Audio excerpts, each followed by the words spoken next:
Hey, what up, AP peeps? Today we're going to learn about Abraham Lincoln. Today we're going to be talking about Abraham Lincoln's childhood. He was born in Kentucky in 1809, which was a slave and border state. It was one of the few states to stay in the Union. He and his family were forced to Indiana over land dispute in 1817. He lived by squatting land, and he had 18 months of formal education supported by his stepmother. This is our good friend Abe. Now on to Lincoln's political life. He served briefly as a part of the Whig Party, speaking against the Mexican War.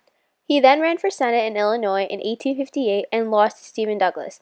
People were impressed with his oratory skills. He also continued to ask Douglas whether he favored the spread of slavery, and he answered with popular sovereignty to avoid the issue.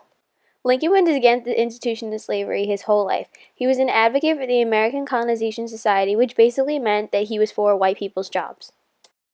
Now we're on to the election of 1860 in secession. The two candidates were Stephen Douglas and Abraham Lincoln.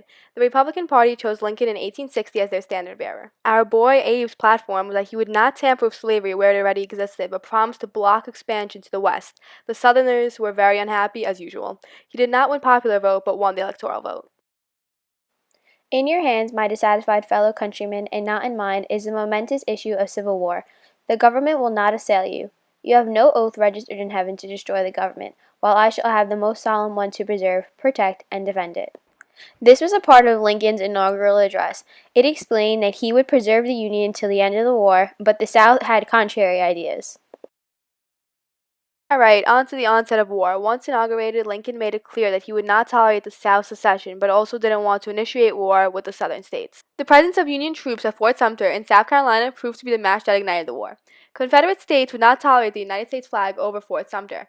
The Confederate President Jefferson Davis ordered soldiers to bombard Fort Sumter. It was the first shot to the Civil War. Lincoln responded in 1861. He issued a proclamation which called up 75,000 troops to cause the laws to be duly executed. It was the Confederate States versus the Union States. Now we have the Emancipation Proclamation, something very important to know on the AP test. This proclamation liberated slaves. The issuing of this document expanded the focus of the Civil War from preserving the Union to emancipating the slaves. This proved to be decisive to the Northern victory, and it opened up the possibility of African American enlistment, as well as contributed to the Confederacy's remaining isolation. Alright, on to wartime. Perhaps Lincoln's greatest war achievement was playing a key role in the liberation of the slaves. Lincoln was partly motivated by the desire to keep Great Britain at bay during the war. Great Britain might aid the Confederacy to ensure the steady flow of the Southern cotton, but it would not join the South in continuing slavery. We finally made it to the end of the Civil War. Lincoln was able to usher in this historic event while guiding the country through a wrenching war. He was able to convince a reluctant country that ending slavery was consistent with the most basic American values. He wanted to reunite the country with malice towards none, with charity for all. I'm Olivia Shanahan, and here are some interesting facts about the assassination of President Lincoln. There are many coincidences between the assassinations of President Lincoln and President Kennedy. Both men were shot in the head on a Friday. Lincoln and Kennedy were elected to Congress and the presidency, both 100 years apart. Both men's successors were named Johnson. Both men were assassinated by men who were known by three names.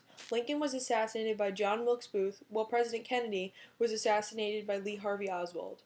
Lincoln was shot in a theater named Ford, and Kennedy was shot in a car, a Lincoln, made by Ford.